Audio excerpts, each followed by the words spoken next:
Horas finales, días últimos de este aciago año 2020, que mejor no recordarlo nunca, lo cual no va a ser fácil. Ojalá se vaya este tiempo ruin e infame, y ojalá se vayan también los que lo han hecho ruin. Pero con Ramiro Rivera Molina, doctor, constitucionalista, catedrático universitario, exministro de Estado, queremos darle una bienvenida al 2021 como este año nuevo merece, con optimismo, con entusiasmo, con la mejor disposición de ánimo para apoyar a la democracia y a quien vaya a representarla el 7 de febrero. Hay que apoyar a la democracia, no se trata de hombres, a la democracia, en contra del fascismo de izquierda. Doctor Ramiro Rivera Molina, un gusto de saludarlo. ¿Cómo está usted? Se le ve muy bien, está encachinado, está piquetero con corbata. Yo, en cambio, he visto como cachafaz. No, estoy encachinado con la chulla corbata que me he puesto porque tenía un compromiso medio solemne. Bueno, Marcelo, tú lo has dicho y coincido con tus palabras. Creo que en este año 2021 que se ha iniciado, tenemos que rendir un tributo en defensa de la democracia, de los valores de la libertad de expresión, del derecho a decir lo que pensamos, de una sociedad en la que el poder debe estar dividido y no todos en las mismas manos, como sucedió durante la década correísta, y pedirle a los organismos electorales que sean capaces de permitir un proceso electoral transparente, legítimo, abierto, juzgado por la opinión pública y por los medios de comunicación, y que el 7 de febrero sea posible un proceso electoral nítido, transparente, con el distanciamiento necesario a fin de evitar eventuales contagios de esta pandemia que tanto nos azotó el año pasado y este que se inicia. Doctor Rivera, has mencionado el sistema electoral. Nunca desde que tengo uso de razón política he visto un manejo del sistema electoral tan precario, tan pobre, y pobre al máximo, paupérrimo, en manos, bueno, mejor no mencionarla, no la voy a mencionar. Eso ha dado cabida a una serie de pretensiones que estuvieron a punto de demorar o de diferir el proceso electoral que todos los ecuatorianos habíamos, sí, aprobado. ¿A qué se debe? Bueno, primero creo que debemos como ecuatorianos, Marcelo, emitir una expresión de reproche, por no decir de condena, a los miembros del Consejo Nacional Electoral que se pasaron un año peleándose como perros y gatos. Es verdad que ya no tenemos un Consejo Electoral de 5 ovejas obedientes e incondicionales al patrón. Tenemos ahora un Consejo Electoral que tiene la representación de las 3 fuerzas políticas mayoritarias, del partido de gobierno y de un ciudadano independiente, el doctor Verde Soto. Pero desperdiciaron mucho tiempo en rencillas personales, a lo que hay que agregar la tonta colisión que se produjo con el Tribunal Contencioso Electoral, que si bien representa la jurisdicción constitucional en el ámbito y materia electoral, se le fue en más de una sentencia de sus manos, pretendiendo invadir las competencias inherentes a la organización administrativa del proceso, cuando tú sabes, Marcelo, y quienes nos escuchan también lo conocen, que los plazos, los términos y los tiempos de un proceso electoral son fechas fatales. Es decir, se da un plazo según el Código de la Democracia para las elecciones primarias, se da un plazo para la aceptación de las candidaturas, para la inscripción de las mismas. Lamentablemente se produjo un malentendido, malas interpretaciones, politización del tema, porque fue condenable ver más de un juez del Tribunal Contencioso Electoral saliendo a los medios de comunicación a hacer vehementes declaraciones políticas cuando ese no es su tema. Menos mal que les vino un momento de lucidez, de serenidad, que bajaron las aguas y el Consejo Nacional Electoral ha reivindicado las facultades que tiene, conforme la Constitución, de organizar, de vigilar y de garantizar la transparencia del proceso electoral. Ahora, Ramiro, lo urgente este momento, aparentemente superficial, trivial, secundario, pero se ha vuelto de fondo, es la impresión de las papeletas. Hay que mandar a imprimir las papeletas electorales en el Instituto Geográfico Militar, no ya, ayer, Ramiro. Totalmente de acuerdo. Esa es una decisión que debe resolver el Consejo Nacional Electoral en cuanto el Tribunal Contencioso Electoral resuelva una última apelación o reclamo que se interpuso contra el binomio del señor Correa. Me refiero al señor Arauz y al señor Rabascal. De manera inmediata, el Consejo deberá disponer que el Instituto Geográfico Militar, que es la institución que históricamente ha impreso las papeletas, para que en doble turno, día y noche, las 24 horas, en el tiempo más rápido posible, pueda imprimir las papeletas presidenciales de asambleístas nacionales, provinciales y de asambleístas del extranjero, de la circunscripción exterior. Y ahí el Consejo darse el tiempo para embalar, para transportar, para garantizar la cadena de custodia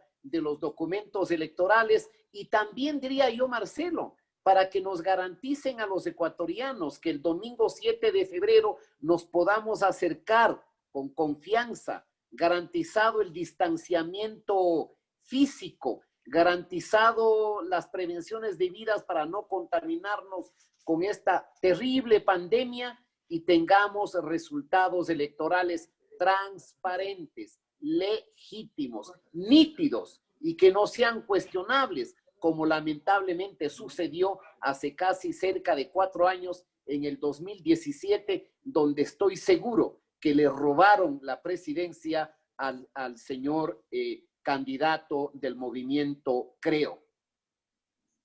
Desde luego, el Ecuador no tiene ya ninguna duda. Y no me vengan ahora a decir, o no acepto que me hubiesen dicho, es que no hay pruebas. ¿Quién roba pues ante notario, por favor? Es que no hay pruebas, prueben que hubo fraude. ¿Recuerdas tú el apagón? El apagón de 40 minutos cuando Guillermo Lasso tenía casi 4 puntos encima de Moreno. Apagón. Y reaparecen las imágenes del sinvergüenza ese Pablo Pozo, que debería estar en la cárcel, ¿no? Y no fugado en ese momento fuera del país. A decir que el ganador era el señor Moreno. Eso se llama fraude con mayúscula y subrayado, Ramiro Rivera. Totalmente, porque ahora los fraudes, Marcelo, en el momento del desarrollo tecnológico, del desarrollo digital, de la revolución informática, no es que te metan más papeletas sellando el casillero de tal o cual candidato. Hoy los fraudes se producen simplemente con un simple clic de algún hacker o trolls o aparato de espionaje y pueden virar la voluntad popular. Yo creo sinceramente que a Guillermo Lasso le robaron la presidencia en el año 2017. Y desde el punto de vista ético, moral, metafísico y religioso, si tú quieres, porque en el fondo es lo que soy, a Guillermo Lasso le toca en turno una compensación de una energía del universo que llamamos providencia, llamamos Dios, que le pague el robo que le hicieron. Y más allá de que podamos preferir su nombre o no, pienso en este momento y según los sondeos serios, será el presidente de la República, Ramiro. Bueno, en todos los sondeos de opinión se señala que la candidatura de Guillermo Lasso, que va en alianza con la lista 6 del Partido Social Cristiano, liderado por ese extraordinario líder y es alcalde de Guayaquil, Jaime Nebot Sadi, tiene una ventaja sobre 8 puntos sobre el señor Arauz. Si bien es cierto, Marcelo, que en esta carrera compiten 16 binomios y la gente podría decir va a haber una enorme fragmentación, tengo toda la intuición de que este proceso eleccionario nos va a llevar a un puerto donde está residenciado la bipolarización. ¿Qué significa eso? Que la absoluta mayoría de los ciudadanos ecuatorianos votará o por la candidatura de Guillermo Lasso, que va primero en las preferencias, o por la candidatura correísta del señor Arauz.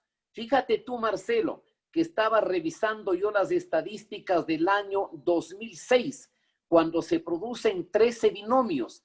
Las 2/3 partes de los ecuatorianos en el año 2006 votaron por el señor Álvaro Noboa, que logró en la primera vuelta el 26%, por el señor Correa, que logró el 22%, y por el señor Gilmar Gutiérrez, que logró el 17%. Sumado 26, 22 y 17 da 65%, que son las 2/3 partes. Yo creo que el 7 de febrero es altamente probable que por lo menos el 70% de los electores se haya sumado a la preferencia electoral de Guillermo Lasso, la opción del correísmo y la candidatura de Pachacuti en la representación del señor Yacu Pérez. Es decir, va a haber un fenómeno de polarización y los candidatos pequeños serán pulverizados.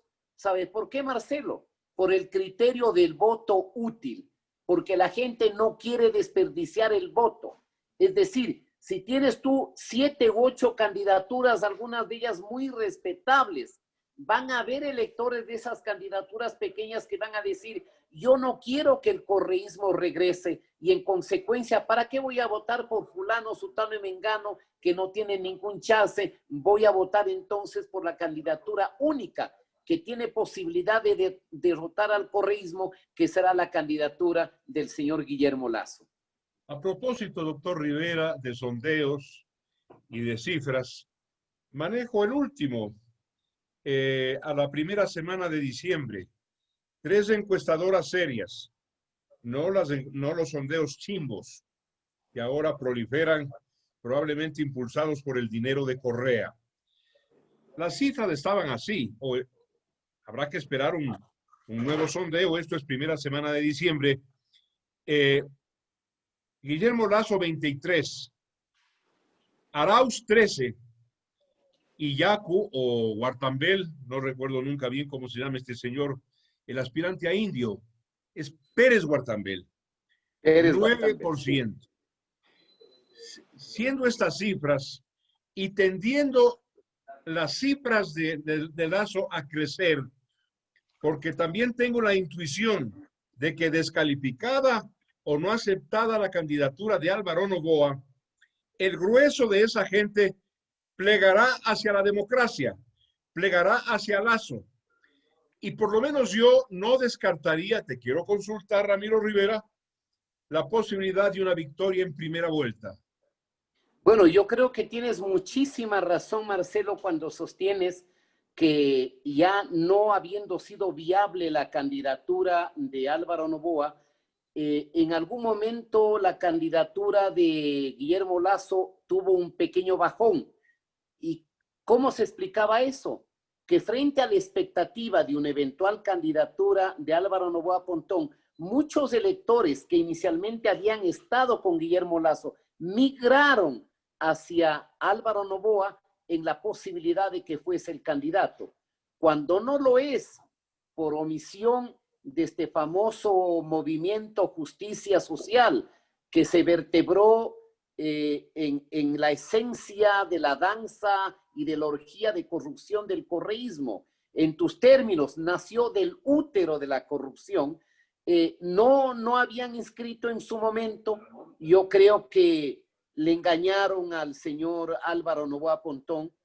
Probablemente no sé qué es lo que pasó ahí, Pero esos electores en pocas semanas y en pocos días van a regresar a la preferencia electoral de Guillermo Lasso, porque el elector que tenía Álvaro Noboa no era un elector correísta, porque Álvaro Noboa también fue perseguido por el correísmo. Acuérdate tú que le arrebataron la hacienda La Clementina, que era un emporio productivo de banano para la exportación, para construir pequeños helipuertos donde se distribuía la droga que iba a los barcos directamente a ser exportada por las bandas de narcotraficantes. Entonces, eso implicará que haya un incremento de adhesión a la candidatura de Guillermo Lasso y que no habría que descartar hipótesis eventual de que pudiese eventualmente ganar en primera vuelta. ¿Por qué si tiene sentido esto, Marcelo? Porque si sumamos con matemática simple el 28% que sacó Lasso en la primera vuelta del 2017, más el 16% que sacó Cynthia Viteri, te arroja una cifra superior al 44%, lo que significa que si tiene más del 40% y con el adversario que le sigue, que sería el señor Arauz, hay una diferencia sobre el 10%, no habría segunda vuelta. Y porque, Ramiro, adicionalmente, los pequeños candidatos, los candidatuelos, los liliputienses, como yo te llamo, que avanzan más o menos a sumar un 8%, una buena parte de ese porcentaje, de ese 8%, plegará también a votar por la democracia. Sin duda, porque son votos que admiran al empresario de éxito, son votos que reconocen que una economía tiene que ser economía de mercado, son votos que estimulan el emprendimiento. Que creen en la dolarización, Ramiro. Exactamente, que creen en la dolarización. Y gracias, Marcelo, por traer la expresión de la dolarización, porque yo estoy pensando que el proceso electoral del 7 de febrero va a ser una suerte de plebiscito. ¿Qué significa eso? Que está en juego no solamente quién va a ganar la primera vuelta o quiénes van a pasar eventualmente a la segunda vuelta, sino que va a estar de por medio si sigue o no la dolarización. Acordemos que el señor Correa, mentor del señor Arauz, ha dicho que la dolarización es un error. El señor Arauz invitó a una desdolarización amigable, que eso es el suicidio, que esa es una estupidez, porque si algo ha salvado en los últimos 20 años la economía ecuatoriana es la dolarización. El 7 de febrero, que tendrá una configuración plebiscitaria, la gente escogerá el porvenir, escogerá la reactivación económica, la prosperidad, la baja de impuestos, el aumento de la productividad, la inversión extranjera, versus la aventura correísta de pretender llevarnos al infierno de Venezuela. Me permito agregar a lo que dices con tanta nitidez, Ramiro Rivera, la gente que quiere ver un incremento importante en la oferta de empleo, de trabajo para los ecuatorianos. Yo te quiero pedir, en el par de minutos que nos quedan, un mensaje al cual yo me suscribiría, me agregaría de optimismo al pueblo ecuatoriano, porque tengo la fe, una fe providencial, de que el año 2021 va a ser un año de avance, de progreso, de vacunación masiva, de afuera el virus, de nueva perspectiva, de un horizonte azul, celeste, luminoso para el Ecuador. Marcelo, tú, quien habla, y los ecuatorianos somos testigos de la más aciaga crisis que haya atravesado el Ecuador durante toda su historia. Tenemos una crisis que, según los economistas, llega al 10% del Producto Interno Bruto. Significa que hemos perdido alrededor de 9,000 millones de dólares por la baja de las exportaciones, la baja de la demanda, el incremento de la desocupación, el incremento del desempleo. A esa crisis económica se agregó la crisis pandémica, cuando en plena pandemia el sector hospitalario público, que es una podredumbre, llegaron al extremo de robarle en el mismo momento del dolor de los más pobres, con sobreprecios. Tenemos un país que tiene muy poca fe, que rechaza los referentes institucionales, que la credibilidad del Consejo Electoral está por los suelos, que la credibilidad a la Asamblea está en el subterráneo, donde hay más de 60 asambleístas incursos, procesados e investigados por presuntos actos de corrupción.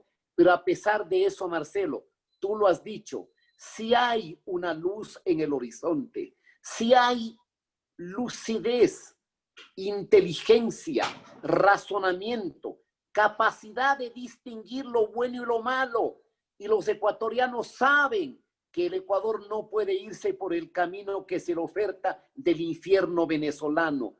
Porque si vamos a hacer Venezuela, ya habrá que ir escogiendo a qué capital latinoamericana nos vamos, en qué parte del semáforo de esquina vamos a radicarnos para extender las manos por una limosna.